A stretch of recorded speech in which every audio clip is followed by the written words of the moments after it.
ପିଲାମାନଙ୍କର matric pass ହାର କମିଲା। ମାଧ୍ୟମିକ ଶିକ୍ଷା ପରିଷଦ ଦ୍ୱାରା ପରିଚାଳିତ 2019 ମେଟ୍ରିକ୍ ପରୀକ୍ଷା ପ୍ରକାଶ ପାଇଛି। ଚଳିତ ବର୍ଷ ମେଟ୍ରିକ୍ ସାମଗ୍ରିକ ପାସ୍ ହାର ରହିଛି 70.78%।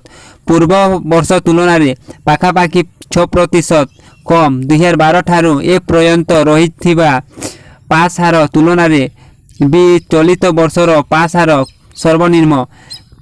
କେବଳ ସେତିକି ନୁହେଁ, A1 ଗ୍ରେଡ୍ରେ 90% ଓ ତାଠାରୁ ଅଧିକ ଏବଂ 60% ଅଧିକ ନମ୍ବର ରହିଛି। ଛାତ୍ରଛାତ୍ରୀଙ୍କ ସଂଖ୍ୟା ମଧ୍ୟ ପୂର୍ବ ବର୍ଷ ମାନଙ୍କ ତୁଳନାରେ ହ୍ରାସ ପାଇଛି। ଛାତ୍ରଛାତ୍ରୀଙ୍କ ଭାଇମାନେ ଭିଡ଼ିଓ ଭଲ ଲାଗୁଛି କି नहीं ଲାଗୁଛି ଯେ କମେଣ୍ଟରେ ଟିକେ ଜଣାବେ।